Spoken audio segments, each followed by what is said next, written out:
और वह चुनौती एक तो ये है ही, और दूसरी सबसे बड़ी चुनौती जो बार बार लोग सवाल उठाते हैं कि भाई राज्य की नौकरियां छीनी गई है, राज्य की जमीन छीने गए हैं। यह छोटा काम नहीं है अध्यक्ष महोदय कि 27% आरक्षण लागू करना, यह छोटा मोटा काम नहीं है। अगर ऐसे ही पिछली सरकार की तरह जिस तरह जेपीएससी में हल्ला हुआ, सरकार ने 30 गुना रिजल्ट निकाल दिया, कोर्ट ने फिर सेटिसाइड कर दिया, निरस्त कर दिया उस आदेश को। हम हड़बड़ी में ना करें। जैसे कि आपके आरक्षण की बात है, आप आयोग का गठन करें। मेरा आग्रह होगा कि जैसे आपका सवाल आता है कि भाई हम फिर से बनाएंगे, राज्य की जो रेसिडेंशियल की बात आती है, डोमिसाइल की बात है कि फिर से हम बनाएंगे, ऐसे ना बनाए। राज्य की भागीदारी नौकरियों में कम है, 100 में से 90 लोग, तो आयोग बने, आयोग जाके सर्वे करे और सर्वे एक रिपोर्ट दे कि भाई आज झारखंड में जो सरकारी नौकरी है 100 में से 90 लोग बाहर के हैं और अब जरूरत है झारखंडियों के लिए नौकरी आरक्षित करने का। उस आधार पर यदि हम कानून को बनाएंगे, फिर इस कानून को ले जाके यदि भारत सरकार से दबाव बना करके अगर मुहर लगाएंगे तब मेरा टिकेगा, वरना केवल बहलाने फुसलाने के लिए हम कर दिए तब तो फिर वही होगा जो पिछली सरकार में हुआ। इसलिए मेरा इन चंद बातों के साथ, क्योंकि समय कम है, मैं जान रहा हूं आपके इशारे हो रहे हैं, समय कम है, कि इन चंद बातों के साथ कि आपको इतनी चुनौतियां हैं, इन चुनौतियों को समेटते हुए इन कामों को प्रारूप में देना है और आपने जंग जीता है जबरदस्त। मैं फिर से इस बात को दोहराता हूं, क्योंकि जिस प्रकार की चीजें चलती है यहाँ, जो चुनौतियां हैं कि भाई कहीं सीए लागू हो रहा है, कहीं एनआरसी लागू हो रहा है, तरह तरह के गृह युद्ध की संभावना है, ऐसे लोगों को समेटना। आज अल्पसंख्यक समुदाय में एक भय का वातावरण है। ईसाई समुदाय जो स्वास्थ्य और शिक्षा में कह सकते हैं कि बेहतरीन काम किया। आप अगर, मैं बड़े दावे के साथ कह सकता हूं कि आज अगर आदिवासी समुदाय में 100 लोग पढ़े लिखे लोग हैं तो 80 लोगों का देन है। तो उस ईसाई मिशन का, केवल 1 मिनट में कंक्लूड कर रहा हूं अध्यक्ष महोदय, उस ईसाई मिशनरी के स्कूलों का देन है।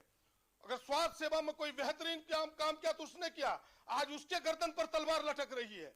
आज अल्पसंख्यक समुदाय मुसलमान भयभीत है कि हम अगर 4 पशु लेके जाए तो कहीं बीच में मेरी हत्या ना हो जाए।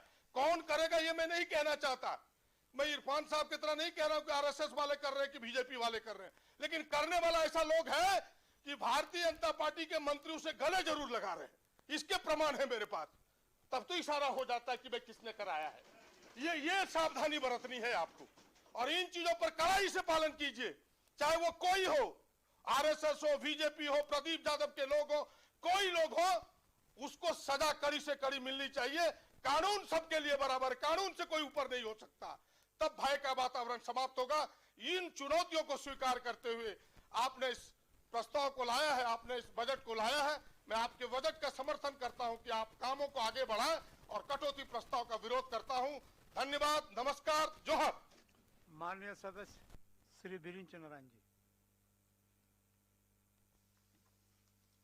माननीय अध्यक्ष महोदय, सदन के पटल पर लाए गए कटौती प्रस्ताव के समर्थन में बोलने के लिए खड़ा हुआ हूं। महोदय, सबसे पहले मैं माननीय मुख्यमंत्री जी को और उनकी पूरी टीम को बहुत बधाई देता हूं, बहुत शुभकामनाएं देता हूं।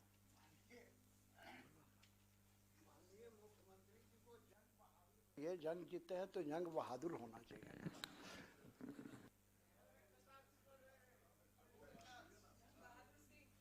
अच्छा चलिए ठीक। मैं माननीय मुख्यमंत्री जी को और उनकी पूरी टीम को बहुत बधाई देता हूं, बहुत शुभकामनाएं देता हूं।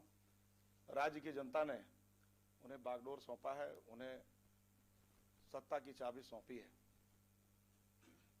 महोदय, मेरे पास झारखंड मुक्ति मोर्चा के, कांग्रेस पार्टी के, राष्ट्रीय जनता दल के घोषणा पत्र के कुछ छोटे से हिस्से हमारे पास मौजूद हैं। मैं इस अवसर पर माननीय मुख्यमंत्री जी को शुभकामनाएं देते हुए उनसे आग्रह करता हूं कि आपने जनता के बीच जाकर जो वायदे किए हैं, इस वायदे को सरकार में आने के बाद, मुख्यमंत्री बन जाने के बाद आपसे आग्रह है बहुत ही विनम्रता पूर्वक कि कृपया इसे भूल ना जाएंगे। महोदय, कल जिस प्रकार से महामहिम राज्यपाल महोदया ने अपना भाषण प्रस्तुत किया, उसमें साफ साफ वो दृष्टिगोचर हो गया कि सरकार की मंशा क्या है। उसमें कहीं भी दिखा नहीं। इन्होंने वादा किया था कि हम जो अनुबंध कर्मी हैं उनको परमानेंट करेंगे। उसमें दिखा नहीं, कल जो अभिभाषण था उसमें घोषणा किया था पारा शिक्षकों के लिए हम वेतनमान लागू करेंगे, उसमें ऐसा कुछ भी दिखा नहीं। महोदय, उन्होंने घोषणा किया था कि जो हमारी गरीब माताएं बहनें महिलाएं हैं उनको 2000 रुपए हम चूल्हा चौका जलाने के लिए जीविकोपार्जन के लिए हम देंगे, उसमें कहीं कुछ दिखा नहीं। महोदय, उन्होंने घोषणा किया कि जो अल्पसंख्यक समाज है उसके उत्थान के लिए सच्चर कमेटी का रिपोर्ट हम लागू करेंगे, उसके हिसाब से हम काम करेंगे। महोदय, एक सवाल सदन में आपके माध्यम से कांग्रेस के मित्रों से करना चाहता हूं कि आखिर सच्चर समिति की रिपोर्ट लागू करने की आवश्यकता क्यों पड़ रही है? इस देश में सबसे ज्यादा शासन किस दल ने किया महोदय? जब आप पाएंगे तो झारखंड मुक्ति मोर्चा ने नहीं किया महोदय, भारतीय जनता पार्टी ने भी सबसे ज्यादा शासन नहीं किया महोदय, ना आरजेडी ने किया महोदय। सबसे ज्यादा अगर किसी ने शासन किया तो कांग्रेस पार्टी ने शासन किया महोदय।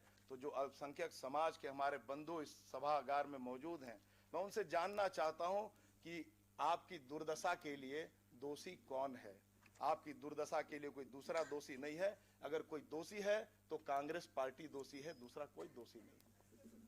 महोदय, घोषणा पत्र में घोषणा किया कि जो शहरी क्षेत्र है वहां जो झुग्गी झोपड़ी है, शहरी क्षेत्र के झुग्गी झोपड़ी में हम पाइपलाइन से पीने का पानी देंगे। मैं स्वागत करता हूं।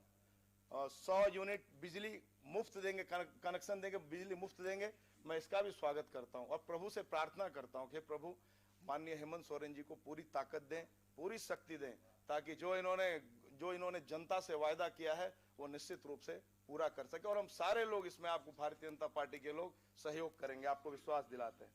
महोदय, एक और विषय लाया कि वैसे विस्थापित बंधुओं की जमीन जो 5 साल तक अपने उद्देश्यों की पूर्ति नहीं की हो तो उसको हम वापस रैयतों को करेंगे। मैं माननीय मुख्यमंत्री से आग्रह करता हूं कि यह अभियान आप बोकारो स्टील प्लांट के जो हमारे विस्थापित बंधु हैं वहीं से शुरू कर दें। आपका तो बचपन बोकारो में बीता है और आप बोकारो के विस्थापित बंधुओं के दर्द को भली भांति समझते हैं। और मैं आपसे सदन के माध्यम से मैं मांग करता हूं कि इस विषय को पूरी गंभीरता से लें और जो आगामी बजट सत्र है उस सत्र में ही ये प्रस्ताव लाएं और ये वापस करके दिखाएं। मैं इसका स्वागत करता हूं, बहुत अच्छा विषय है। मैं सिर्फ उत्साहवर्धन का काम कर रहा हूं। जो सरकार ने, जो माननीय मुख्यमंत्री जी ने अपने घोषणा पत्र में जिन जिन बिंदुओं के तरफ ध्यान आकृष्ट कराया था, मैं उस तरफ आ रहा हूं। महोदय, एक और विषय है कि कांग्रेस पार्टी ने अपने घोषणा पत्र में कहा है कि हम 6 महीने के अंदर 1.5 लाख सरकारी नियुक्तियां करेंगे। 6 महीने का, ये कांग्रेस पार्टी ने अपने घोषणा पत्र में कहा है। मैं आपसे आग्रह करता हूं माननीय मुख्यमंत्री जी कि कांग्रेस पार्टी ने कहा है कि 6 महीने के अंदर 1.5 लाख नियुक्तियां करूंगा। आपने कहा है कि 5000 ग्रेजुएट्स को दूंगा और जो पोस्ट ग्रेजुएट्स हैं उनको 7000 दूंगा।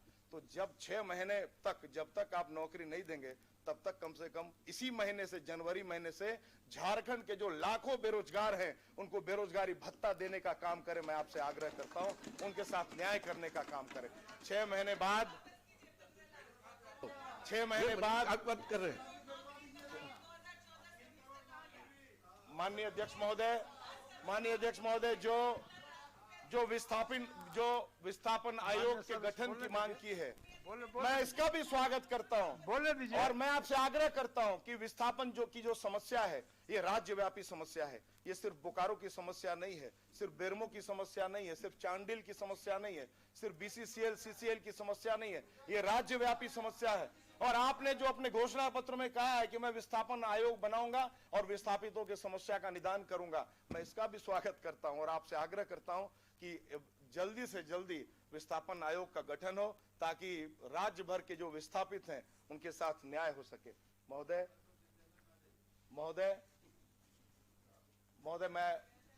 मैं बहुत आभार व्यक्त करता हूं कि आपने बहुत अच्छी लोक लुभावन बहुत सारी बातें आपने की है और राज्य की जनता में एक उम्मीद बंधाने का काम किया है। महोदय, अभी माननीय प्रदीप यादव जी कह रहे थे, बहुत वरिष्ठ सदस्य हैं, कि भारतीय जनता पार्टी येन केन प्रकारेण सत्ता में आती है और अच्छा हुआ कि वो सत्ता में नहीं आई। महोदय, ये एक शोध का विषय है। मैं दावे के साथ कहता हूं महोदय कि 5 साल में पिछली रघुवर दास जी की सरकार ने काम किया महोदय, पिछले 50 साल में झारखंड के इतिहास में उतना काम नहीं हुआ महोदय। यह शोध का विषय है कि आखिर काम करने वाले लोग विपक्ष में बैठे हैं। महोदय वही कह रहा हूं मैं वही कह रहा हूं कि काम करने वाले लोग विपक्ष में बैठे हैं और तमाशाबीन जो है महोदय वो सत्ताधारी दल बनकर बैठे हैं महोदय। जो लोग तमाशा देखने वाले लोग, 5 साल तक सदन को बाधित करने वाले लोग आज सत्ताधारी दल बनकर बैठे हैं और जिन्होंने काम किया महोदय आज विपक्ष में बैठे हैं। आप लोग ये आपस में शोध का टोका-टोकी विषय है न महोदय। करें। माननीय सदस्य, जो शोधार्थी है, माननीय सदस्य, झारखंड के जो माननीय शोधार्थी सदस्य, है महोदय, जो माननीय झारखंड के सदस्य शोधार्थी है, वापस में टोका-टोकी न बहन करें। जी, बहन जी आप पहली अपने बार समझ में आ रहा है बातों को मिलेगा। रखेंगे। बहन जी पहली बार चुनकर आई है, माननीय सदस्य, अवसर मिलेगा, आप चिंता मत करिए। महोदय रणधीर बाबू, माननीय सदस्य, महोदय सदन के माध्यम से माननीय सदस्य, सदन के माध्यम बोलने से दीजिए, बोलने दीजिए। झारखंड में जितने भी विश्वविद्यालय हैं, जितने भी विद्यार्थी हैं शोध करने वाले, उनसे मैं आग्रह करता हूं कि एक नया शोध का विषय नए है सदस्य, कि काम नए करने सदस्य। वाले चलिए। लोग प्रतिपक्ष में बैठते नए हैं सदस्य। और तमाशा देखने वाले लोग सत्ताधारी दल बनकर बैठते हैं। नया ये शोध का विषय है और आपसे आग्रह करता हूं कि शोध के विषय को अपनी प्रमुखता से ले।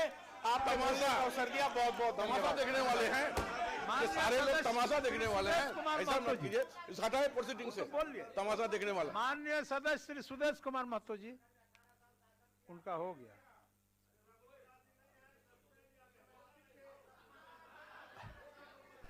ठीक ठीक। माननीय सदस्य श्रीमती सुश्री अंबा प्रसाद नए सदस्य हैं। चलिए। माननीय अध्यक्ष महोदय,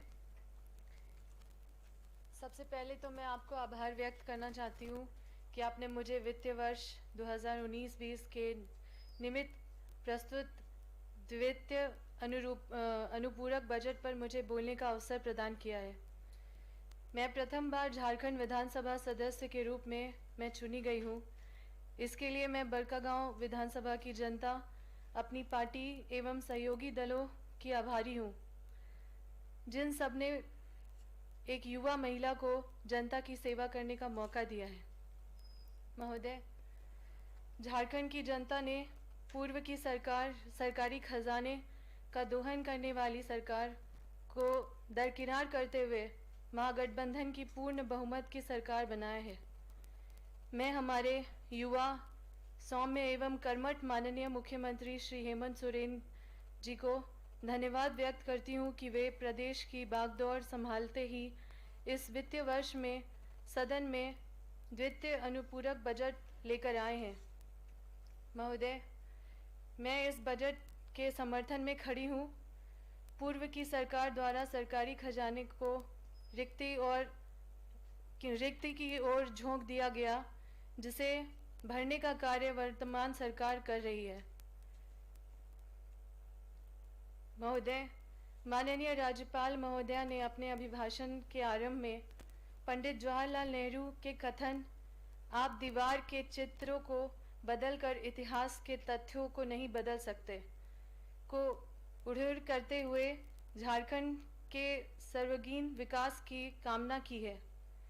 उसी दिशा में यह अनुपूरक बजट एक कल्याणकारी राज्य का प्रबल उदाहरण है।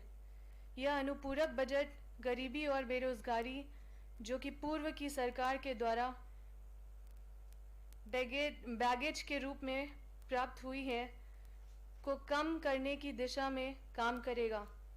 साथ ही शिक्षा एवं स्वास्थ्य, जो कि हमारा वर्तमान और भविष्य बनाते हैं, के क्षेत्र में अभूतपूर्व कार्य करेगा।